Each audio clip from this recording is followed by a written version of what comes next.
Alright, so we're doing the actual play here for the Roll for Initiative podcast. The Quest for the Book of Sorrows will be named for this campaign. I'm sitting in. This is one of the Prelude episodes. My name is DM Vincent. I have two players with me today, and I'll let them introduce themselves so you guys can get familiar with their voice. Chuck, you want to start off? Hi, everybody. My name's Chuck, and I'm playing the Cleric of Thor Belnor. Awesome. And my name is Jack, and I'll be playing a magic user. His name is Galvin. Okay. Now that we got that out of the way. So the two of you, for the evening, are in the Hook Snout Tavern in the town of Ishthed, which is your hometown, and you guys are acquaintances. You don't really know each other that well, other than, passing by once in a while, kind of like you drop a token or two in the church box, and he kind of growls at you because it's not enough, so, one of those things. Like, my church needs more money. So you're sitting in there, and you're having a drink, and the door bursts open, and a young boy comes running in towards Jack, towards your character. What was his name again? I'm sorry. Galvin. Galvin, I gotta write that down. Towards you, Galvin, and he's just like, Sir Master Galvin. Yes? The little boy is, I'm sorry, go ahead. You seem upset. How can I help you? You see the little boy is a little bit beaten up and bruised, and he's a little dirty. He's like, your master, Silverwind, needs your help. His house is in shambles, and his things have been trashed. I jump up and race outside to see what's happened. Okay. So you race out... No, that's perfect. You race out the door, and Jack... I'm sorry, Jack. Chuck, your character, which I forget his name also, which I should write down. Belnor. Belnor, you notice that Galvin, a little boy comes running in, he's talking to Galvin, and then Galvin has a concerned look on his face, and then he races out the door, knocking over his stool, leaving his alcohol, his food, and everything, with a concerned look on his face. Well, that's definitely concerning. I think I will go and head out the door, make sure everything's okay. Okay. So you're essentially going to follow him? Yes. Alright, you... Galvin, as you're racing down the street and dodging people and horses and whatnot, you can see a smoke trail in the distance coming from your master's house. And as you get running down the street, getting closer and closer, and your heart beating, you realize that it is your master's house, and it's halfway burnt down to the ground. There's various people with water buckets throwing it on, and there's concerned people sitting there crying, and you see your master laying in the middle of the rubble. A couple people leaning over trying to attend to him, but he's pretty much beaten up and burnt. Well, I will rush to his side and say, Master... did you say his name was Silverwind? Yes. Silverwind. What happened? He looks up and he mumbles to you. He's like, they took my book. You see he's starting to fade out, and this is about the time, Belnor, you arriving, you seeing Galvin holding his master in his hands, and the guy's burnt and beaten up. Yeah, I'll go to his side and check over his injuries, see if it needs to be healed or if he's going to be okay on his own. Well, he looks like he's going to need a surgeon and possibly a lot of rest if he's going to recover at all. He's badly burned, and your master, Galvin, looks at you and he says, "Get my book back. Get my book back." And he starts pointing towards a burnt box, like a wooden crate box in the corner of what's left of the house. And then he passes out. What do you do? Okay. Do I know what book he's talking about? You assume that he's probably talking about his spell book. Mm-hmm. That's all you can gather from what he's saying. Book, he's your master, magic user. Mm-hmm. That's what you put together. Would it be safe to enter what's left of the home to examine the box? Yes. Pointing at? Yeah, at this point it's fine. The fire is out. There's not really much left of the house. It's kind of like a shamble of the house now. Okay. well, hoping that whatever's in the box will comfort him, I will go into the remains of the house and examine that box. All right, you walk inside the house. You see there's some soot and some pieces falling down here and there, but you think it's relatively safe. You creep over towards the box and you look inside the box and you don't see anything inside there. It looks empty. And well, I rush back, Master. I'm sorry, your book is gone. You see, his eyes open. He goes, and he points towards the box again. There, look. And now he's gone. No.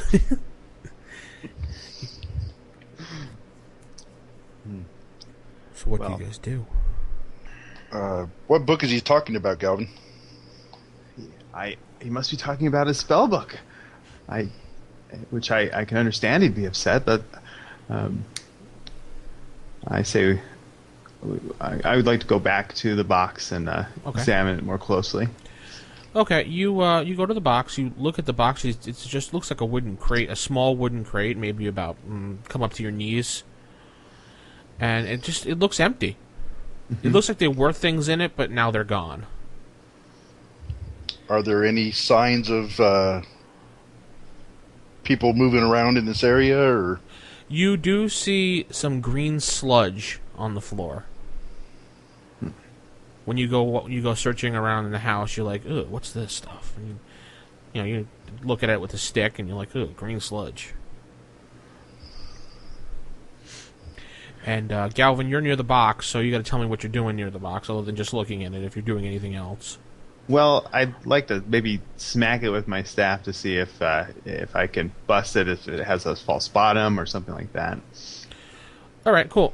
You roll. No, I'm sorry, you don't have to roll. You smack it with your staff, and the box just moves maybe a half an inch forward. There's, as far as I can tell, there's no false bottom. It doesn't seem to end. Like it's as deep as it should be.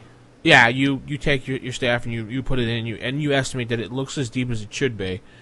And you're messing around with it, and upon closer look, you notice that after that half an inch that you moved it, there seems to be a nick in the floor. Okay. Where the box used to be. Like, it moved in, now there's something there revealing itself. You going to inspect further?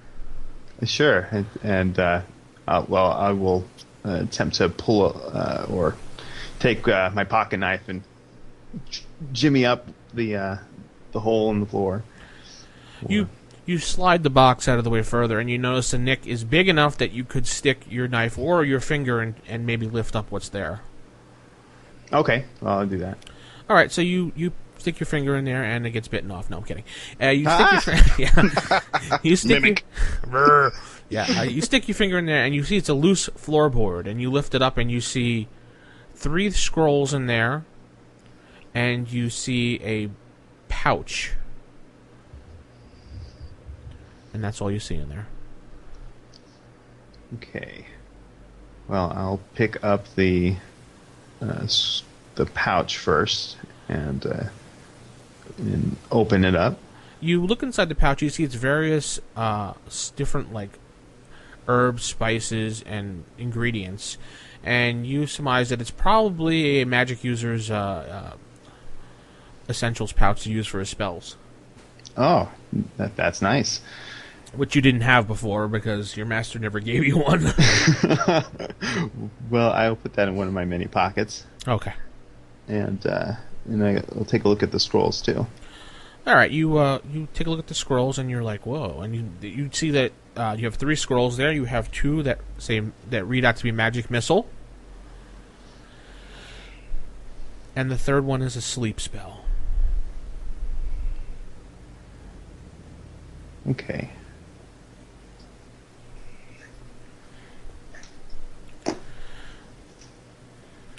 And Belnor, you notice that he has found this, by the way.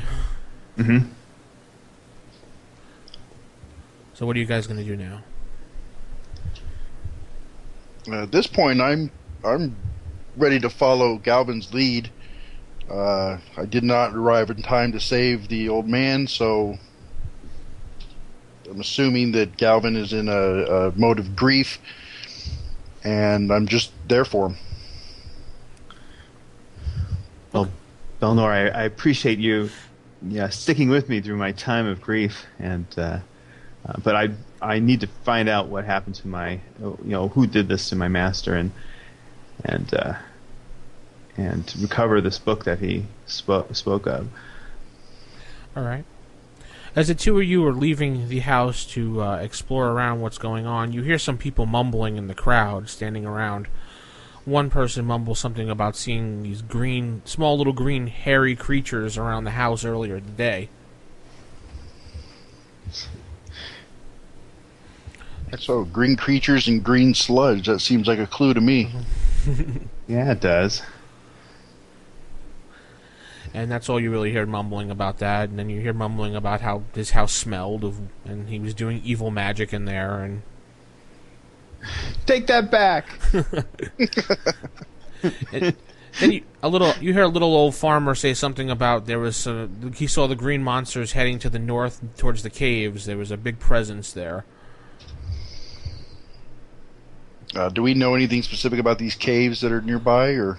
Nothing more than they were old mining caves that the town used to use, and now they've been tapped dry. Okay.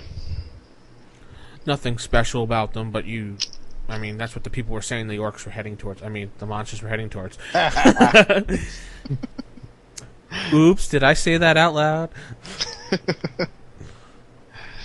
All right. That seems to be the only lead that we have to go on, so that sounds like the logical choice to me. I agree. Well, it's reaching upon late at night now. It's starting to get a little dark, and do you guys want to head out now, or did you want to wait? Well, I have no place to sleep, so I'm either, I'm eager to avenge my master, so I am about to head off to the cave myself. I don't know if Belnor wants to stop me. I think it would be safer if we would stay in for the night and head out in the morning. He's grabbing his torch and pitchfork and he's going for it. Well, that's what he pulls you by the shoulder and reminds you that maybe it might be a good idea to wait till the morning. All right. You both head over towards the tavern where the inn is connected to, and you both rent a room for the evening, and it cost you a silver piece to do so. Man. They're nice rooms. That's one thing I forgot to roll is how much gold I have. How much do you have, Chuck? I have 4 gold, 11 silver, and 7 copper after buying my supplies. Well, there you go. Do you have the same amount he has? Makes it 4 easy gold, enough. 11 silver? Yes. And 7 copper. Yeah, it makes it easy enough. Sounds good to me. Well, now I have 10 because I spent it on the room. And when you wake up in the morning, you also are provided a continental breakfast of slop and gruel. Oh, wonderful. And dark water. Ew. Very nutritious in the morning. Smidgy the bartender says it's very good for your system. It'll wash you right out. Oh, I'm sure it will. It'll start your day out right, he says. Well, I always listen to Smidgy, so... Yeah, why not? Alright, so you guys gather up your supplies, and you start heading towards the caves. Well, you know exactly where the caves are, because you've been in this area almost all your lives, so... You, half a day's travel of walking and talking and just chatting. You know the caves are approaching, and maybe you're about a half a mile away from them. Are you going to take a special approach, or did you just want to walk straight to the caves? Is there any topography that gives an advantageous approach? It's not much of a foresty area. It's kind of wide open when you get towards the caves. You probably could, if you wanted to, really stay in the very, very, very tree line, but that would back you out another mile or so. Oh, that's no good. No, no. So I guess we'll just kind of tread carefully on, but take a direct route. Okay, you. Well, I was thinking maybe not so No. direct. Maybe coming off to the right or the left a little bit and coming up from the side of the cave instead of just walking into the front door. Okay. Knock, knock, we're here. You guys, after maybe another half hour of walking, you could see the mountainside of the caves coming up fast, and Belnor suggests that you head towards maybe come up on the right side so you don't come up directly into the cave. So as you get closer and closer, you finally reach the mountainside, and you're now standing at the mountainside, and if you walk another few feet, you will see the entrance to the cave. The entrance to the cave is dark and gloomy and heads downwards if you look at it from the angle you're at. It's very hard to see inside the cave from where you're standing. Mm-hmm. And you're not taking a direct approach. Any sounds or... You stand there listening. Yes. You can hear Galvin going... Well, you walked all day, I mean. No, you do not really hear any other sounds than the natural nature sounds around you. You might hear every once in a while hear like a rock tumble from the mountainside, but you just think that's just the mountainside. Or maybe not. Any unusual smells coming out of the cave? You take a good long whiff, and you kind of remind you of the outhouse behind the inn. Nice. Fantastic. That's the best way I could describe it. You get closer to the hole, I assume? Yeah, Yeah. we're going to investigate the entrance a bit more thoroughly. Okay. You get to the entrance of the cave, and you see various little tiny footprints leading in and out of the cave on the ground right by the entrance, as if they were fresh. Some going in, some going out. Interesting. So, if I were to estimate by the size of the foot, could I guesstimate how tall the owner of the feet would be? They would be probably... You're looking at definitely smaller than human size.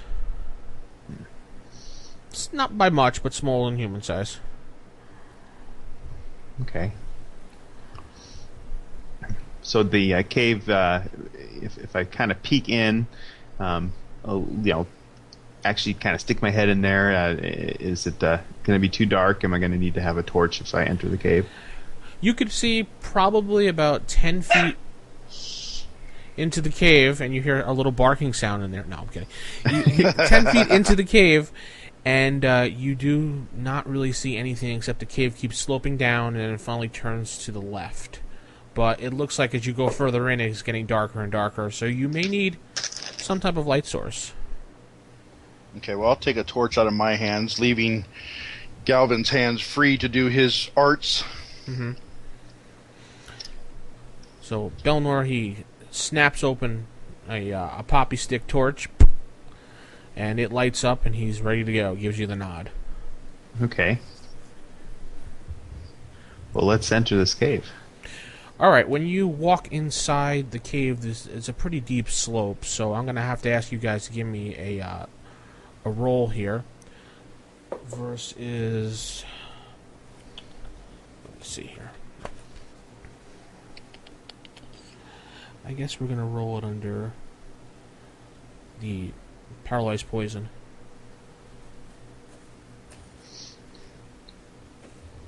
I got a 13. My save is 10. Okay. And I rolled 15. Ooh, nice roll. And which one did you said poison? Yeah. Paralyzed poison? Okay, so my save's 14. 15. Mm-hmm. Oh, was it 15? Yeah, I'm looking at it, it says 15. Okay, I wrote it down wrong then. Oh, I thought you meant when you rolled on the thing here. Okay. Oh, no. I think I rolled above, so I made the save, right? Yeah, you hit it. You both stumble down the slope, but you manage to slide down.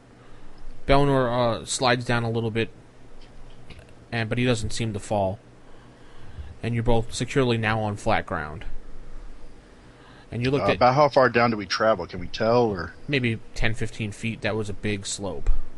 okay? And you look back, and you're like, "Oh, that's going to be a big B to get back up." Yes. Okay. So as you're traveling down, tell me exactly what you're doing as I'm describing this. You get down to the end of the corridor, which swings to the left. Obviously, your torch guiding the way for more light in front of you. Mm-hmm. And are you just going to just keep walking, and you're going to skim the wall? I need to know how you're moving ahead. How wide is the corridor? Enough for the two of you to stand side by side. And have some extra room to, like, elbow and stuff. Is it damp? Yes. It is damp. You can see various green slime all over the place. The smell is beyond belief in here. You are getting used to it at this point. And it's the same green slime we saw in what was left of the Yes. house. Okay, well, I'm going to stay away from the wall. I don't want that stuff all over me. All right, so... And at this point, I will draw out my hammer and be prepared for battle. All right, you see Belnor grabs his hammer and he's ready to attack. What, we don't know. Okay. Well, I've been using my staff to as a walking stick anyway. Kind of maybe testing the floor too that we're walking on. Okay. With So you walk down the corridor, avoiding the walls, and you turn the corner, and you see a small door. It's probably just... you guys are about 6 foot, I assume?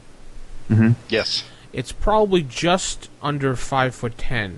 So you're going to have to slouch to get through the door. It looks like a regular wooden door, and it has a round brass ring on it that looks like it pulls it open or maybe pushes it closed. I want to listen at this door, see if there's any obvious sounds from beyond. Okay. Hold on a second. You listen against the door for a moment, and you don't seem to hear anything.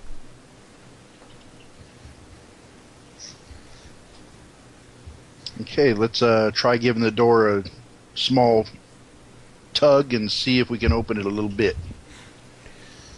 All right. I'll go ahead and reach down and pull on the latch. Okay. You pull the ring, and the door seems to open very easily, just a crack the way you wanted it. No problems whatsoever. Doesn't make a noise either. Oh, nice. Any light from beyond? No, it is completely dark.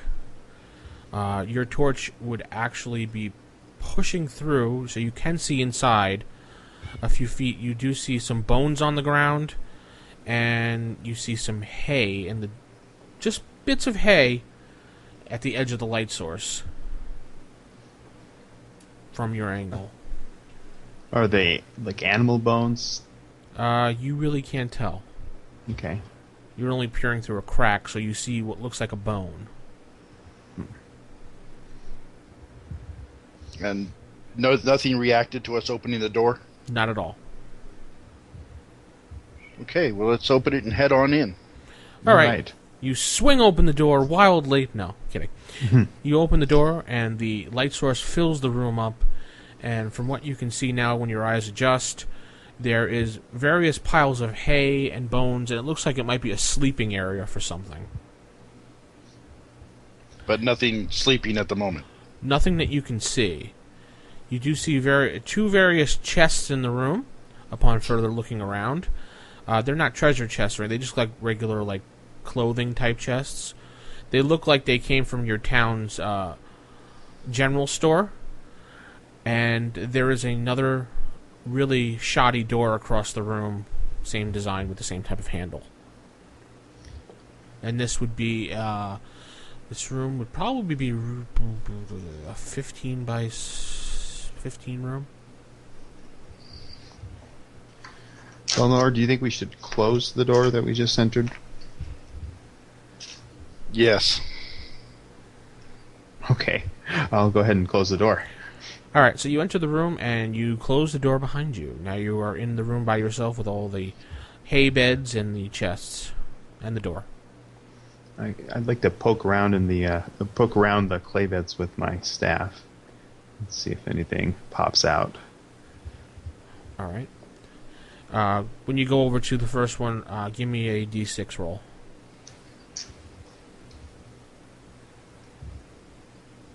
Ooh, nice. We got a 6. The first one you poke at with your staff, you see a gold coin comes flying out. And that's it. Okay. I'll pick it up. All right, so you add a gold coin to your stash. So what are you doing, Chuck? I am listening at the far door, the shoddy door. All right. You are listening through that door, and you hear something this time. You hear grunting noises. Okay, I will hold a finger to my lips in Galvin's direction and make sure that he realizes that I'm telling him to stay quiet. He eventually looks over towards you because I guess he saw the gold coin and he was like, does he see that? And you see him standing there giving you the shush sound. I'm sorry, I hear what? He's giving you the shush. Oh, shush. the shush sound. Okay. Yeah. Shh. The quiet sound. All right. What's next? Can I understand anything that's being said, or is it just grunts? Which languages do you speak? Right now, just chaotic good and common. No, you do not understand a single word. It just sounds like grunts, and you hear various, like, stomping of feet back and forth as if they're walking around or something. Can I hear the grunts at this point? Are you listening by the door as well, I assume? Well, yeah, if he's shushed me, I'll have walked over there and start listening myself. You listen at the door, and yes, you do hear the same thing, and you estimate that between the two of you think maybe it might be 2 or 3 different people or creatures. Okay. And Well, I speak Gnome, Dwarvish, and Goblin. Do I recognize their talk? No. Darn. All right. What's your move? Well, do we can either just bust in and try to get the jump on them, or maybe lure them out here. Mm-hmm. Strategy time. Well, I suppose, yeah, we could make a lot of noise and see what happens. Ring the dinner bell, why don't you? And I do have a sleep scroll that may or may not assist us in this situation. Yeah. Well, maybe if we can crack that door open enough for you to see them, we can cast a sleep, and we won't even have to deal with these 3. Okay. Well, if we crack open the door, your light is going to give us away. True. So, I guess we'll have to decide whether or not we. There may be light in the next room, or there may not be. So, I may not be able to tell what I'm looking at when we open the door. Okay, how about this? I will fling the door open. Mm-hmm. You be ready with your sleep spell. And if things don't go our way right away, then we'll enter into combat. But if you can, get that sleep off. Okay, that sounds like a good plan. I'll stand behind you with my scroll at the ready. All right. And okay, so we will prepare ourselves for battle and yank the door open. Okay. Roll me a d6 for the party. One of you guys roll a d6 for the party. Okay. You fling the door open, and you actually surprise these little slimy creatures, and you recognize them right away from legend and history as orcs. And you guys get to make free moves because they are in the surprise round. So declare your actions.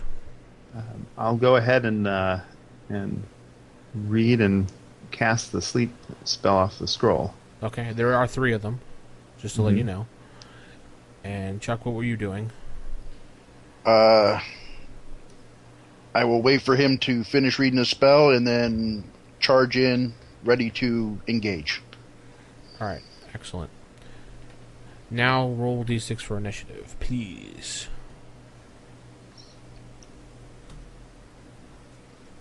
Okay. So you cast off your sleep spell, and you affect them all. And they all just seem to go and drop down. And they're sleeping. Awesome. Yeah, very, very good. You affected a good... I rolled it really good there for you, so... Yes, you did. So you said they fall to the ground, and this seems to be like... They look like they were in some type of maybe eating area, as if they were sitting down at the table eating and playing cards and chatting and BSing and whatever else they do down there. Mm-hmm. It is a very large room. It's maybe 20 by 20, and then there is 2 other doors on the end of the room. Same type of doors with the handles. What is your moves, guys? First, I want to check these guys out. Okay. Give them a quick search. You give them a quick search over. You see that they all have short swords. They do have shields, but they were at the side of the table because they were sitting at the table. Each of them has various, what looks like stones in their hands, so like they were playing a game, possibly. And there is money on the table. There seems to be a total of 15 silver and 20 copper. And how many stones? The stones look like, let's see how many I wrote down here. 12 stones. It looks like they were playing some type of... It would probably resemble like dominoes for today's world. Okay. That they were playing. Each stone has a different marking on it, and it looks like they were laying it down on the table in various patterns. You don't really know the game, so you're like, interesting. But they're flat stones? Yeah, flat stones. Okay. I guess I will cut off some links of my rope and bind them. Do you think we should drag them into the first room and put them on the cots? Oh, that's a good idea. Make it like they're sleeping or something? Yeah. They are sleeping. Well, yeah, they are sleeping, you're right. I like that. Let's do that. Okay. Okay, perfect. So you take the next 5-10 minutes and you drag them into the room and you throw them down on the... Well, you place them down on the beds and they are sound asleep. And they're tied up, right? And they are tied up, yes, as Chuck did that. He tied them up. All right. You double-check the knots yourself because you're paranoid. All right, so we to reestablish it, the other room, there was the money on the table, the stones, there was various food, the orcs, which you put in the other room, and there were 2 other doors on the other side of the room. Did they have their own light source in that room, like a lamp? Yes, it was a small lamp that was on the table. Okay. Cause, it was an oil-burning lamp. It was on very dim setting because they don't really need much of light, so... Mm-hmm. Right. Okay, so why don't we just throw the money in a sack for party treasure, and I'm not interested in the swords or the shields or... Well, neither am I, though. I'll go ahead and pick up the stones and put them in one of my pockets. All right, just keep a note of whatever you collect today. All right, so you guys now have the 2 doors to go through if that's where you're going to go. Door 1 on the left, door 2 on the right. Let's make a deal. What's behind door number 1? A dragon. Oh. Okay, door number 2. Yeah, door number 2, quick. No, are we going to door number 1, I assume? Sure. Yes. Okay, when you get to door number 1, you walk up to the door and you notice the door is kind of frosty looking, and you're like, what? And you get closer and it feels colder as you get towards the door. And as soon as you get right up to the door, you notice that it does appear to have a slight frosting over the door. Okay, he wasn't lying. There is a dragon behind it. Yeah, it's just not a red dragon. Yes, that's right. What about door number 2? Okay, you're like, spinning around. You're going over to door number 2. It appears to be safe, no frosting on it. And I don't mean cake frosting. And it seems like it's a normal door, no cold, no heat. And you do not hear any noises when you listen at the door. And you do not see any light sources coming from underneath the door, since the room is dimly lit right now. Mm-hmm. So what do you guys do? My vote's for door number 2. Okay. Is this the left or the right door? I don't remember. Door number 2 is the right door. Okay. Oh, good. Well, now we know it's the right door. Let's open the right. So you're just pulling open door number 2. Yes. Okay. When you pull open door number 2, your light fills into the room and you see steps heading upwards. You stick your head in and you look up, you see it twists around and goes up maybe about 10-15 feet, and you're like, what? This is a mountain. Well, we must be traveling upwards deeper into the mountain, maybe. Mm-hmm. Not what I was expecting. Nope, No. not at all. Okay. Let's tread carefully up the steps then. Okay. As you are walking up the steps, you notice the steps are actually very clean. It looks as if someone was cleaning the steps on a regular basis. There's no dust, there's no sludge, there's no slime, there's no dirt. Okay, so this is regularly used. Yeah. And maybe not by those orcs. No, probably not. You creep up and you get to the top of the stairs and you notice a metal door now.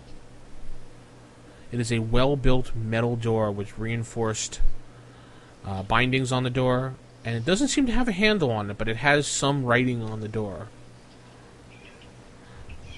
Is it in common? It is not in common. I apologize for that. It is actually in a magical script, which you might be able to read. Okay. I'll try to read it. You get up close to it, and you're trying to decipher it, and you can get you can only get out the great. The great. The great. But you don't know what the first word is. You're like the great, something the great. Do I recall from my master's teachings any famous wizards by the name, or that include the name the Great? And of course, every wizard probably likes to include the Great in front of their name. I was thinking about being the Great Galvin myself, so.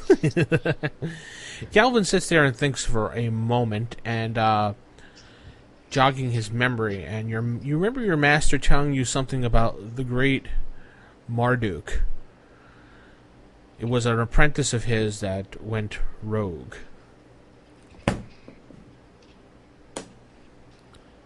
Somebody just fell down the stairs. That was my briefcase that just closed. Yeah, one of you guys fell down the stairs. Ah. That's how you found out the information. It hit you that hard. Oh, man. This must be my master's old apprentice, the one that went rogue.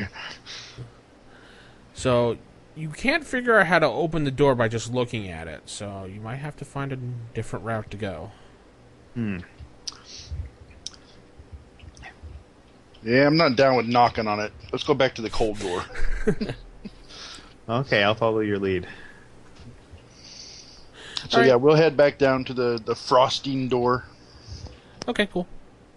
You head over towards down. You go down. You head to the frosting door. Now you are standing in front of it. You actually could see the frost building up on the door. You're gonna touch it, or I give it a quick touch, see if it does any like frostbite or anything like that.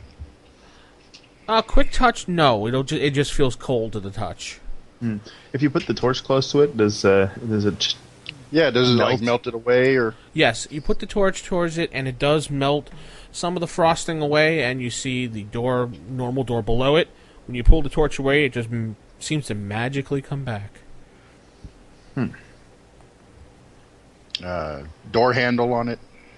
Yes, there is another. Well, it's a white ring at this point, or maybe turn blue, but it's Okay, give it a quick brush over with the torch to melt some of that ice away, and grab on and pull. okay. You pull open the door, and you hear like a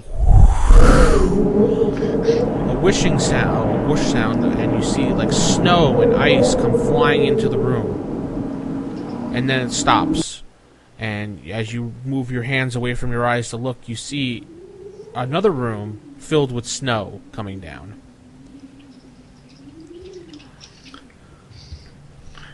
Is it dark in here?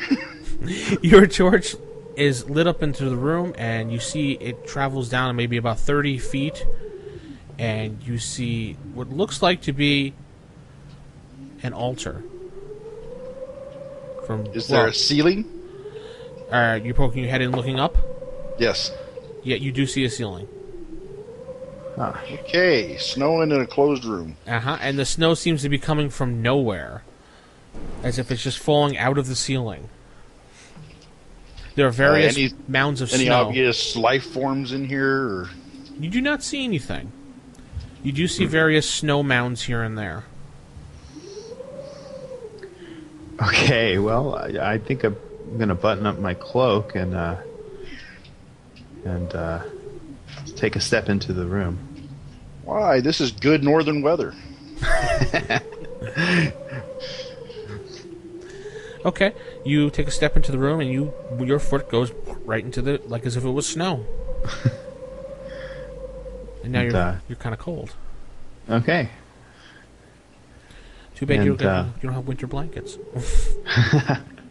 How large is the room?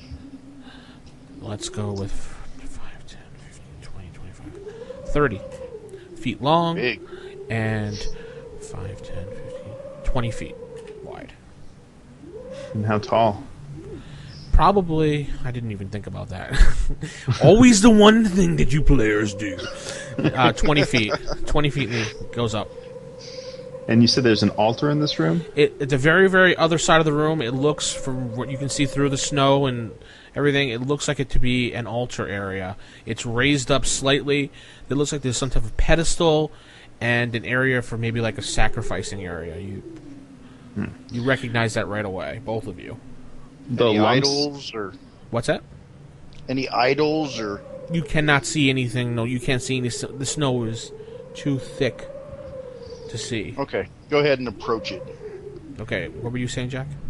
Oh, you mentioned that I noticed that there were lumps in this room. Is there any pattern to the lumps? No, it's kind of look just like big, large snow mounds. Maybe that snow had fallen, and you know how it makes mounds. Oh, sure. Okay. That's what it looks like to you. Well, okay. We'll walk and approach the altar like Belnar said. Okay, how are you guys just going to straight walk to it, and that's it? Yeah, I'm just walking straight up to it. I mean, this is a sacrificial altar as far as I'm concerned, and I don't like it. Okay. He's determined, hammer in hand, walking straight towards the altar. Okay, well, I follow. Do we pass any of the lumps as we go towards? Yes, actually you do. You pass 2 lumps and then 3 lumps and 4 lumps, and you make it to the altar area. Okay. And you turn back and look, and you can see the door you came through, and you still see the lumps still right where the lumps were. Okay. Upon reaching the altar area, you see some blood on the altar. You do see a serpentine dagger on the altar, and you see Belnor, right? Yes. Yes. Belnor, you notice a symbol of an evil deity. Actually, we're going to go with an evil demon. Oh, not good. We're going to go with Asmodeus. Oh! You recognize it right away. And you do... Okay, Go ahead, I'm sorry. Is there any, like, writing on it, or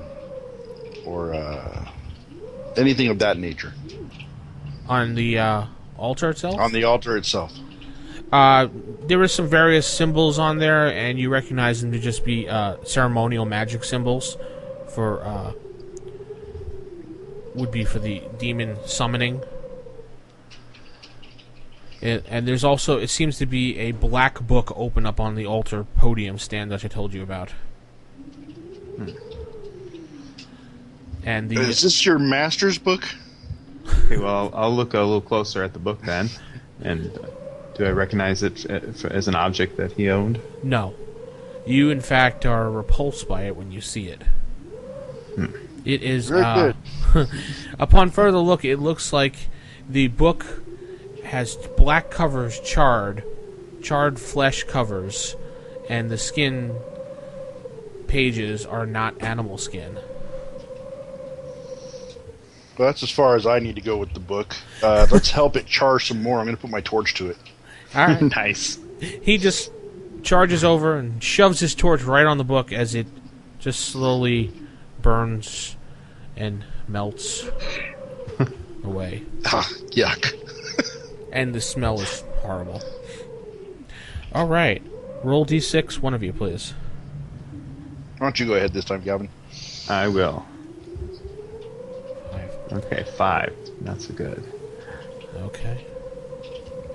You roll a d5, and you hear a trustling sound, and the ground shakes, and those obviously snow mounds that were snow mounds, you see these large ice-type creatures step out from them. There's only 2 of them on either side of you, so one on your left and one on your right as you're looking facing outwards towards the mounds, and they are approaching. So, what will you be doing?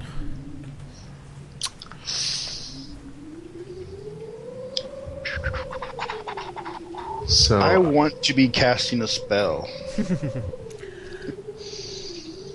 Okay. They are about 15 feet away from you at this point. So you're going to be casting, I assume, Magic Missile from the scroll? that was Belnor that suggested he wanted Oh, to okay, cast. I'm sorry. I misheard. Sorry. Yeah, I'm going to be casting Bless. Okay. And I will... that sounds... Well, I will cast Magic Missile. Okay, perfect. The creatures are moving closer towards you. And now... Let's see. Okay, you guys rolled a 5. So, your Bless spell goes off without a problem. You have the Bless added on. And Magic Missile, go ahead and roll your damage for that on whichever creature you're attacking first. Okay. You remind me what to roll. And, Or I'll look it up. I didn't write that spell down. of course. I didn't write it down either, because I assumed you guys did. Okay, it's each missile is 2 to d5. Okay, so it's a d4 plus 1. Yes. Okay. And do I what's the caster level on this? This is it my caster level or the scrolls? It's just yours for now. Okay. So it's Do I just type in like 1d4 plus 1 on the Slash in the roll. chat window? Yeah, slash roll 1d4 plus 1. Okay.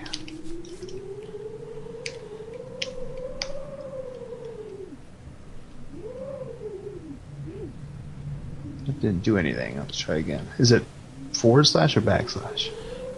Roll d4 plus 1. See? That roll looks pretty good for it. Yeah. No, that's not working. I need to try again. Sorry. That's okay. Just little technical difficulties here. I just put it in the chat window how it's supposed to be. Oh, it actually worked that time, so I got 3. Alright. Excuse me, so you would inflict 3 points of damage on the one on the left, you said? Sure. Okay. As these bright missiles come launching out of your hand and smack the ice creature right in the face, and it falls onto the ground, but is not dead as it's looking up at you with an evil look in its eyes. The first creature charges towards Belnor. What is your armor class? 5. Okay. Looking on the matrix. Okay. The creature comes up and he swipes at you, but he misses with his claw, his ice claw hand, as you duck out of the way. The second creature jumps onto its feet. Alright, now, declare actions again. Well, I'm going to return the favor and try to clobber this guy. Okay, and I'll try to smack the one in front of me with my staff. alright, please roll your initiative. Whichever one you guys want to roll it. Oh, you got it. Okay. 5. Okay, these creatures go first. Galvin, your armor class? It is 9. The other ice creature runs up and smacks you right in the head with its icy claw, doing 1 point of vicious damage. Well, Woo! since that's a quarter of my hit points, I'm okay with that. Yeah, I know. It's still vicious to you. That's right. And the other ice creature, Belthor, what is your armor class? You said 5, right? Yes. 5. That creature attacks. And he misses again. Jeez. It is now your turns. Please roll your attacks. I'll tell you if you hit. Oh, I'm sorry. Take the first. I don't know. I didn't mean to click it twice. Okay. Belnor, looks like you're going to hit. Galvin, you missed. Okay. So please roll your damage.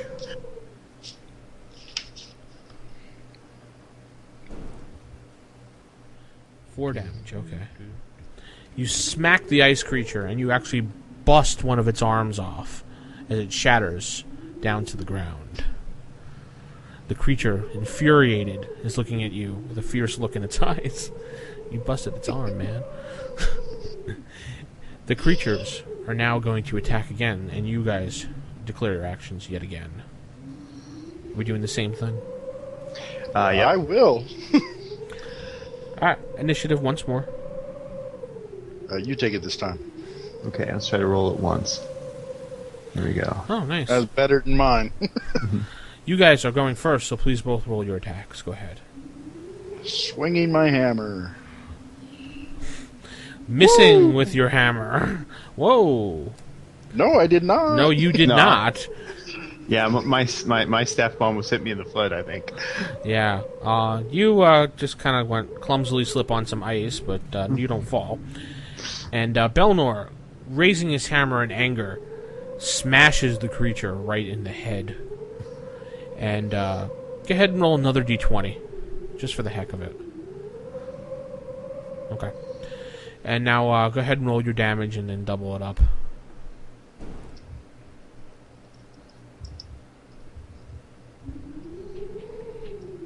Oh, I need to make a macro for this one. Yeah, I know.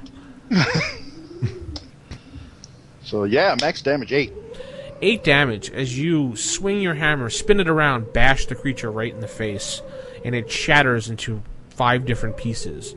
The creature is no longer. You are victorious. Yay. But there's still one more, right? Yeah, there's still one more. Well, you were just you were victorious with yours. Yes. The last creature, looking at the two of you, sensing its brethren was gone, it still attacks. It's going to attack, and let's see here. It misses. Damn you. And now, declare your actions yet again. I will rush over to assist my comrade and try to smash this ice cube with a hammer again. Awesome. All right. I will continue to swing at it with my staff. Okay, roll me your initiative, please. Go ahead. Oh, wow. Okay. You guys are going first again. All right. We'll roll. Whoa! Well, sadly, the two of you both miss. I guess the coordinated attack between the two of you did not happen. Rolling a 9 and a 3. No. No, not at all. The creature, kind of confused at the stumbling bumbleness of you two, goes to attack, and he misses as well, rolling a 1. And he slips and falls into the altar, cracking himself into half. And he is no longer. All right. He's a nice creature. See? What do you expect? It was a coordinated and well-planned attack. Yeah, actually it was. Confused him to death. Yeah. I'll take any sort of victory we can have here. You both realize you have your first taste of victory over some type of foul creature. Well, second, if you count the sleeping thing. Mm-hmm. Well, I count it. The book that you had originally charred is now nothing but charred nothingness now on top of the altar. Good. The dagger. Yes. Go ahead and pick it up. Okay. You pick up the dagger and you sense the evilness running through your veins as you're picking it up. Do you think we could snap it against the altar? I'm thinking about, putting it on the altar and hitting him with my hammer. Okay. That's what you want to do, sure. Yes. Alright, give me a d20 roll, please.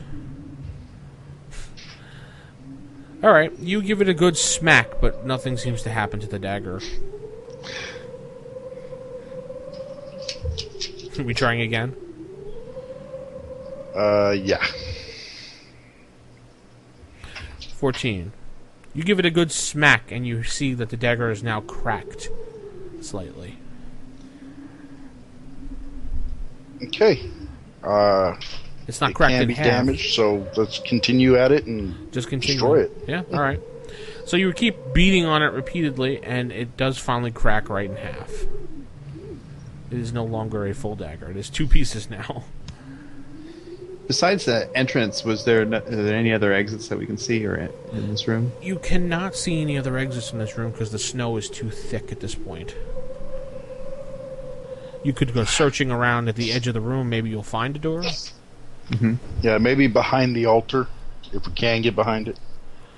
All right, you make your way around, and you're searching around and searching. You guys give me a search check, please, of D6. Aha! Ooh. Galvin goes, ha ha! And he brushes some snow off the wall, and he finds a door. In which wall? The door on the left side. Well, now would be your left if you're walking off the altar. Depending on which way you'll... Yeah, I get what you're trying to do. You're trying to map it? Yeah. Okay, which way... If you're facing... If we're standing in the door and facing the altar, it's on the right-hand side. Yes. Okay. Okay. Does this door... Is it pull in or push? It is a pull door, same type of deal with the brass handle. Okay, so I guess we'll have to clear enough snow away so the door swings open, and we'll do that.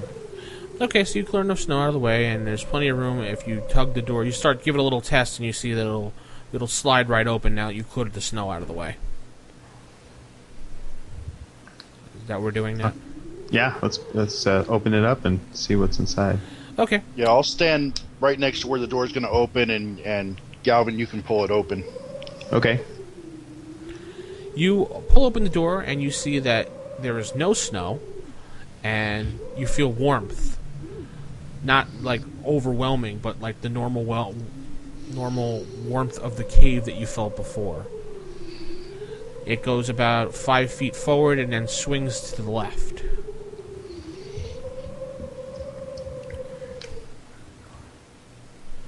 Okay. Head on in. Yeah. You both go in, closing the door behind you, since that's what you've been doing so far. Mm-hmm.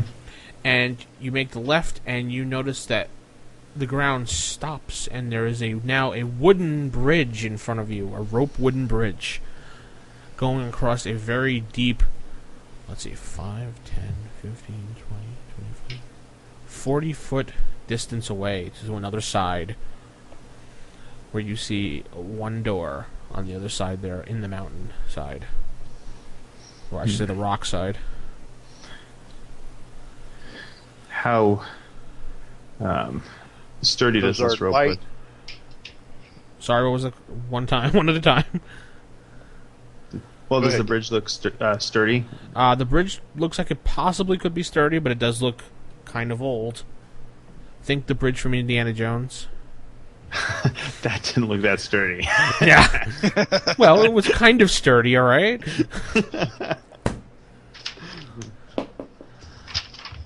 Does the light from the torch reach to the bottom of this chasm? No, it does not. Yeep. In fact, you hock a loogie off the side and you don't even hear it splat.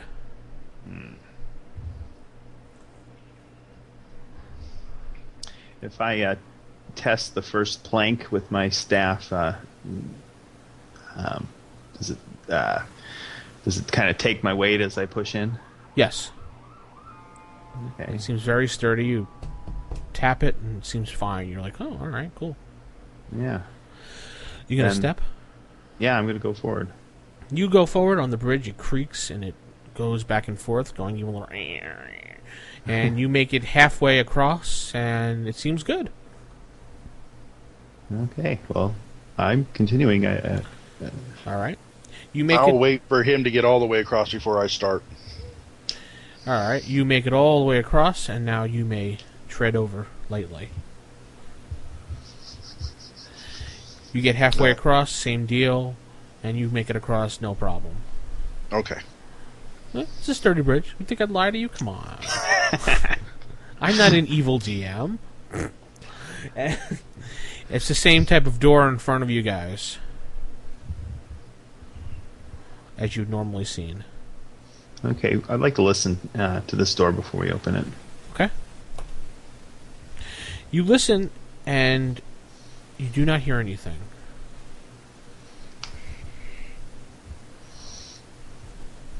Okay, same plan for opening? Sounds like a plan. I go ahead and open the door. All right. You swing open the door, and you see a large room again, another 30 by 20 room. And at the very edge of the room, you could see some of those green creatures just standing there, looking at what seems to be an elf from the distance. You can see maybe a dark-colored elf. And they seem to be and they seem to be huddled over something, not paying any attention to you whatsoever.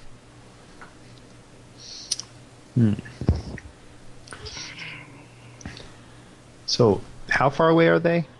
It's a 30-foot room. They're all the way maybe about 20, 25 feet away from you. Okay.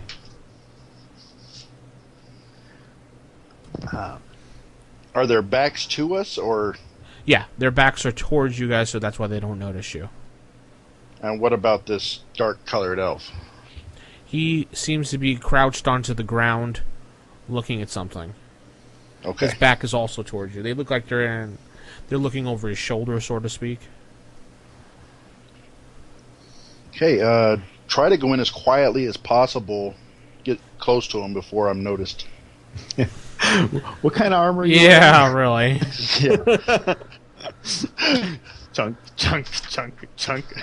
yeah, it's going to be kind of chunky. It's scale. Yeah. All right, give me a d6 roll. We'll find out what happens.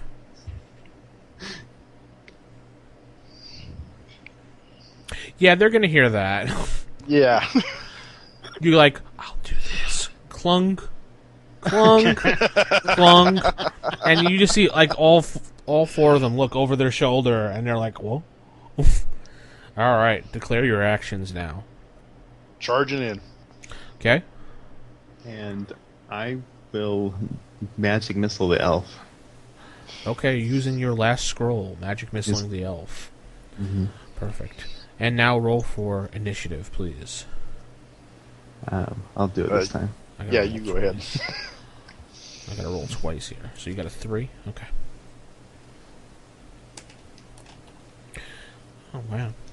Alright, so the elf will go first, followed by the two of you, and then the orcs. The elf picks up his bow and arrow, and he aims it directly at Belnor, since you were clunking into the room. And he rolls, and your armor class you said was a 5, correct? Yes. 5, he needs okay. Rolls, and the arrow flies past you. Please go with your moves now. Okay, does the magic missile go off? Yes, the magic missile does go off and hits him. Roll your damage, please. Awesome. 4. Okay. You rule. Okay, go ahead with your charge attack. Yeah, charging in and attacking. 13. They have. This is just against one of the orcs, green slimy guys. You actually do miss. Okay. Now, declare your actions again. I assume since you're going to be up there, you're going to be just swatting at him again. Yes. Oh, wait, actually the orcs get to go. Haha. Ah, he remembered. Yes, I did remember. Okay. Ah, you are so lucky. I am protected by Thor. Yes, 3 misses in a row. All right, now declare your actions. Oh, yeah, you're going to be swatting, and you're going to be in the background there, since you're out of magic spells. Well, okay, so I'm going to kind of get closer to the melee action, and let's see. Would it be possible to maybe throw those flat stones Yes. at the feet of the bad guys? You're going to throw them at the feet of them? Well, I figured they might trip over, if they might slide, if they are, in the midst of combat. Oh, okay. I thought maybe you were ricocheting them off the ground, as if like a skipping stone or something. I think he's hoping they'll work like marbles. Yeah, sort of. I'm hoping, yeah, exactly. All right. That works. I mean, all right, so roll your initiative now, please. 6. Ugh. You guys are going last. Yep. The elf, after being shocked from the magic missile, is kind of dazed from that nice 4 chunk of damage there. He turns his bow towards our friendly magic user across the room, who's flicking stones at him. And gulp. Yeah. He aims. And your armor class blows again? 9. A 9. Ooh. Let's do this one. Out in the open. Oh, well. Yikes. He dead-on aims. He's pissed. Mm-hmm. Smacks you right in the chest with an arrow. and the darkness fades in your eyes as you tumble to the ground. And you are at... How many hit points did you have left? 3. Alright, you are at -1 right now. Okay, I'll quietly bleed. He's quietly bleeding. You hear your friend scream out as he falls down to the ground. Go ahead. Actually, the orcs go, so hold on. 1 hit. And 2 points of damage. 2 points, okay. Yes.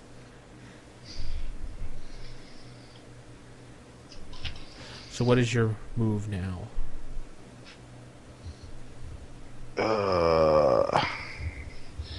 I smack him. Alright, initiative please. Initiative. Yes. I already go last. Oh, that's right, I'm sorry, go ahead. Ah.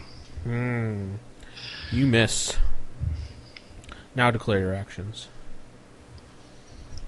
Now I will go to help my fallen comrade if possible. Okay. And then we'll do that. Okay, and now roll your initiative, please. Oh, I hate initiative. Yeah, I know. If we were doing the by the book initiative, you'd be winning right now. Yes. Sadly, we were doing reverse initiative. All right. Oh, guess what? It's your lucky day because we have a tie. And tie goes to the player in my games. Okay, so give a quick feint and then retreat quickly to my partner. All right, you make it over to him and you see that he is bleeding and unconscious. And he will be receiving a cure light. Okay, go ahead, roll that cure light then. There you go. Oh, that'll be enough to fill him up. And you're back to max. You just like springboard up. Kind of like, the wrestlers do with that nip up. And you're like, ha ha! What'd I miss? Yeah, right? Ah, boy. And then the orcs come charging after you. And they make it, and let's see what they do. I'm not rolling good tonight. You just got away with another one. You notice that the elf is slowly scampering away with something in his hands. So now declare your actions, both of you. Are there 2 orcs? 3. 3 orcs, okay. Well, yeah, I guess we'll have to defend ourselves. I'll swing my staff. Okay. And I will cast my final spell. which is? Command. All right. Initiative, please. You roll that. I'm not rolling that no more. Oh my yeah. God. All right, they go first. And we're not rolling characters up. Yeah, really. You would have an 18 by now. The first one hits on Belnor. The second one misses. The third one misses. And the damage. 3 points of damage. Owie. That leaves me with 3 left. Yeah. And then you both see the dark elf slowly creeping out of the room towards another door in the back of the room. Go ahead with your attacks.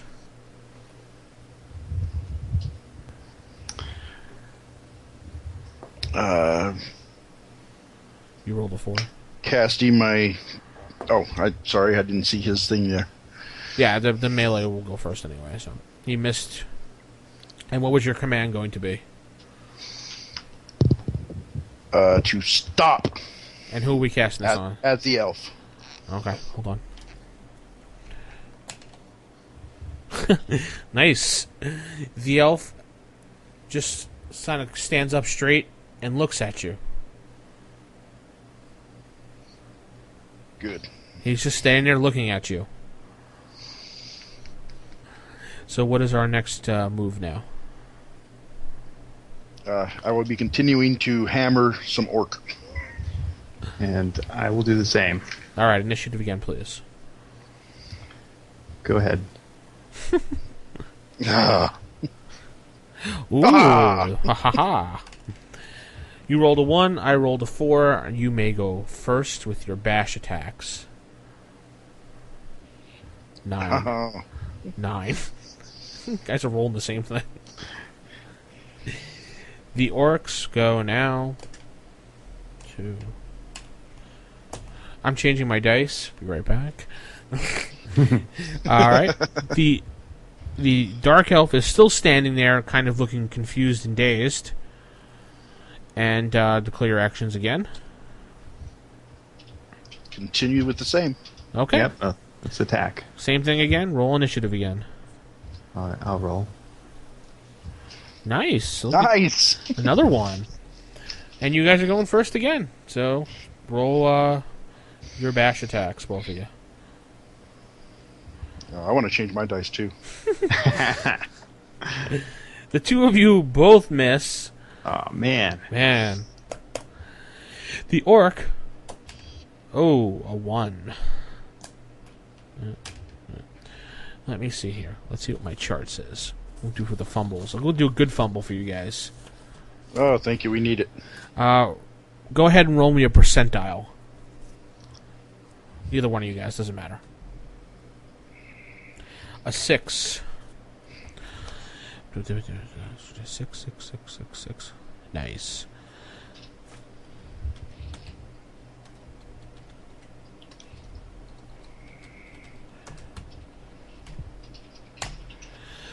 You see the orc trips and slips on some green sludge on the ground of his own and smacks his brother right in the face for 4 points of damage, which they now start pushing each other back and forth. Oh, excellent. Now, the elf still standing there looking directly at you. Maybe for not much longer, but Yeah. who knows? What are your actions now? I'm going to go ahead and try to throw those stones that I didn't get off last time under their feet. Under the orc's feet? Under the orc's feet. Okay. And I will be trying to use their momentary distraction to push past to the elf. All right. Roll me initiative, please.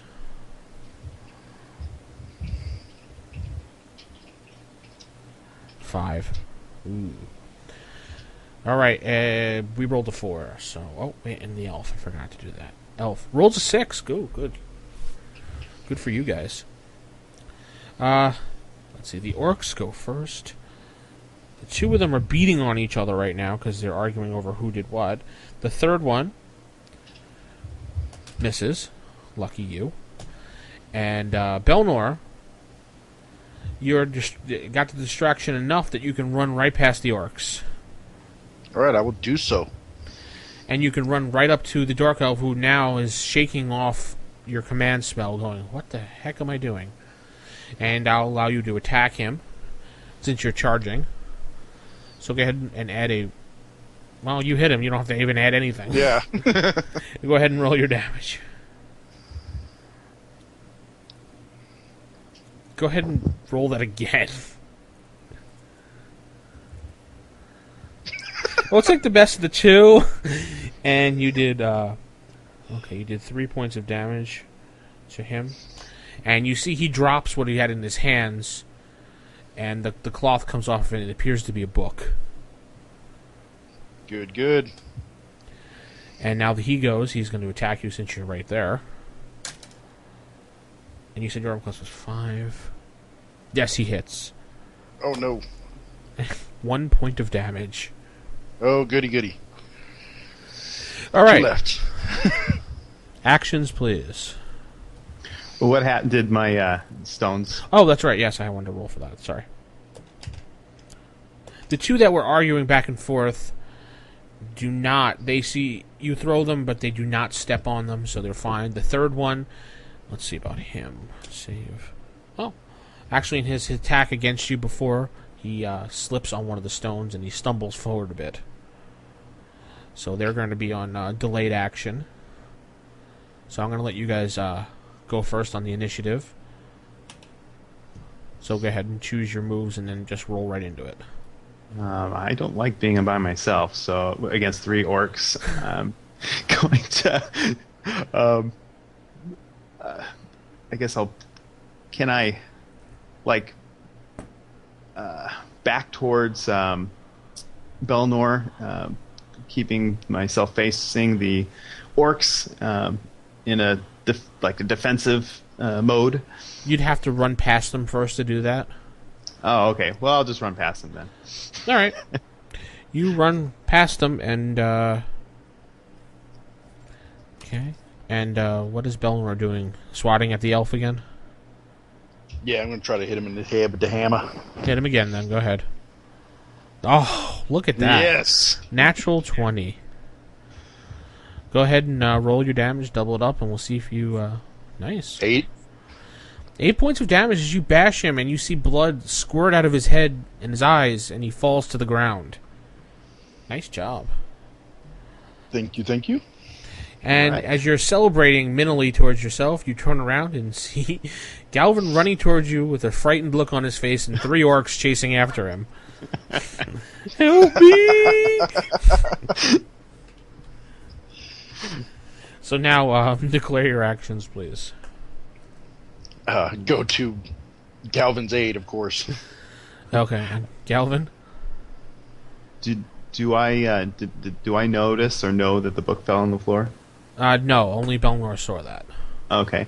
Well, I'll turn around and get ready to attack the oncoming orcs.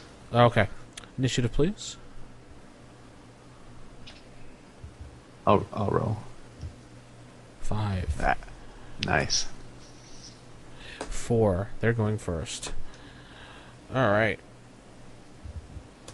First one misses. The second one misses. The third one is... Let me check the chart. Misses. I stink at rolling. Go ahead, guys. Orc 1, 2, and 3. Be swinging on Orc 1. Go ahead. And I will swing at orc 2. Go ahead. Is that 10? Yeah. Belnor will hit. Roll your damage. 2. Orc number 1, since he was damaged, is fallen. Okay. And initiative again. I'm sorry, declare your actions again. Rolls with hammer. Nice. You made your own macro. I didn't even realize that. All right. Declare your actions again. Yeah, sorry. Attack the orcs. Okay. And you'll do the same. So initiative, please. Go ahead, Belmont. 6. 2. I do good on the initiative, just not good on the rolls. Nice. Alright, so there's 1 orc for each of you. The first one, Galvin, and that hits. And he does 3 points of damage as he swats at you with his club. And Belnor, that's a miss. Go ahead with your attacks. Wow. Oh, nice double hit. Yes. 2 of you both just angrily smack at them. 5. Oh, jeez. Max damage. Oh. 5 points. You both swat at them and they both instantly crush to the ground, falling. And you are victorious in the battle. That was close. Yeah. Yeah, it was. I'm down to 1, and you're down to 2. 3. 2? 2. And then, as you are celebrating, a cave door opens up and 12 more orcs come running out. Nah, I'm just kidding. Yeah, we run. Yeah. I surrender. We surrender, we die, goodbye.